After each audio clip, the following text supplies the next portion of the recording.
It's early in the morning on Thanksgiving Day, and here on Coach's Barbecue, today we're going to talk about what else? Turkey. So let's get started. It's about 7 o'clock in the morning in North Texas, and it's just about 36 degrees, so it's been kind of cold. We've been out here since about 4:30. When I say we, I been out here since 4:30, getting our fire ready, getting it up to temperature, and preparing our birds and getting them ready. So today we're going to talk about how to smoke a turkey, and we are using, as you guys know, we are using an indirect smoker. Firebox here, smoke rolls through the chamber here. Okay, so first thing we need to talk about when we're talking about turkeys is how big of a turkey are you using? So the turkeys that I have here today are about 15 pounds a piece, and again we're going to smoke them at about between 220 to 275 degrees. I try not to flux it past below or above those, and we're going to do them for about 30 minutes a pound for each turkey. Preparing your turkey is something that you need to think about as well. Do you want to dry rub the turkey? Do you want to brine the turkey? There's lots of different ways that you can prepare your turkey. What I chose to do was a brine, and it's a liquid brine. And so what I did was I took 5-gallon buckets and with lids, and basically I have 2 gallons of water. I have 1.5 cups of kosher salt or canning salt, and 3 tablespoons of minced garlic, 1 tablespoon of cracked black pepper, and a 1/4 cup of Worcestershire sauce, and 1/3 of a cup of brown sugar. And I put that all in the water and stirred it up really good so that it would begin to meld and break down and fuse together. And then I took the birds out. Now I didn't put the birds in frozen. We thawed the birds, pulled all the neck and the innards and everything that they pack inside, pulled all that out, kind of rinsed out the bird first, made sure that it wasn't frozen, and then we placed the bird into the brine.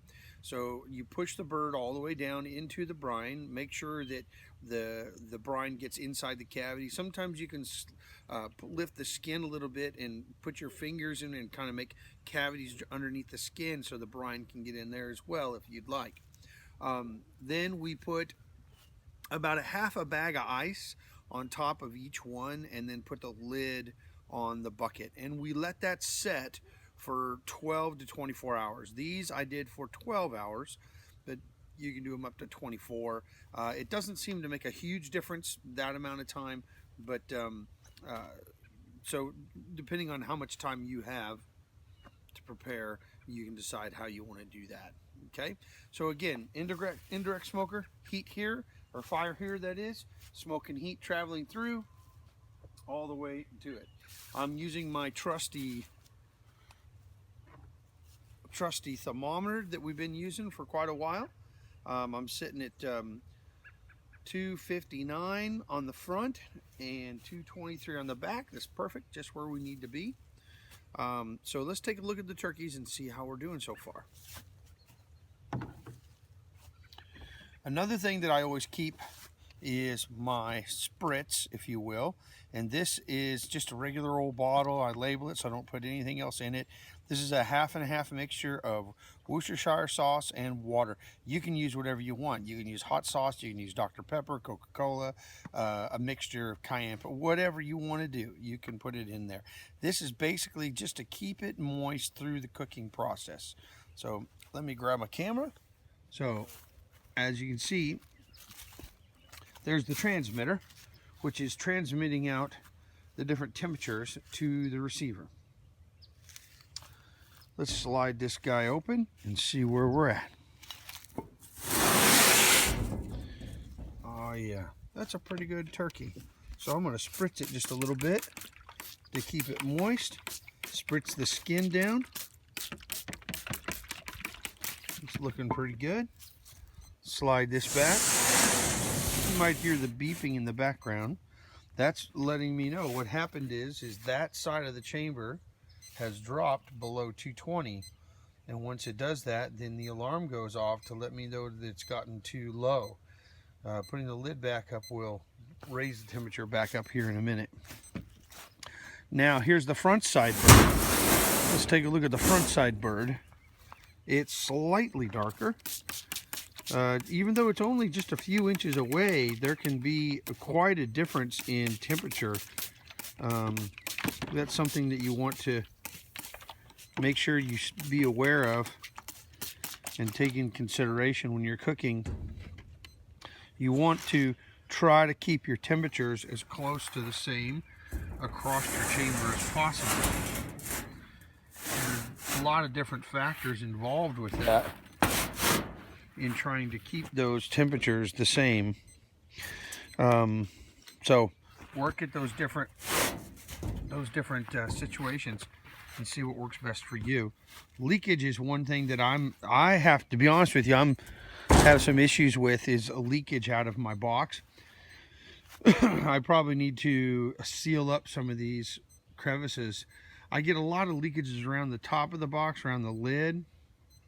Lately, I think it's because of the temperature changes. It's later in the season, it's gotten colder, and I think that my fire fill, you can see that kind of orange foam, I think it's kind of gotten a little deteriorated over the time.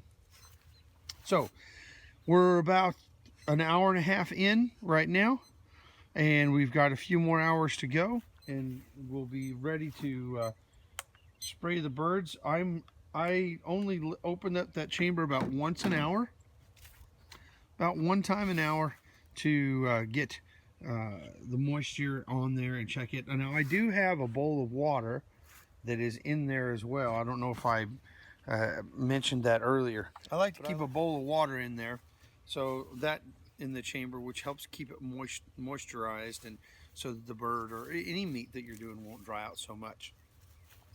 So anyway, I hope you are having a fantastic Thanksgiving, and maybe you're smoking a bird, maybe you're smoking a ham, maybe you're doing a brisket ribs. It's all good. So I'm thinking we might do this for Christmas. We might do some ribs or do a rack of lamb or something. We'll see how that goes as well. So happy Thanksgiving to you, and keep smoking that sweet meat. You have an excellent day.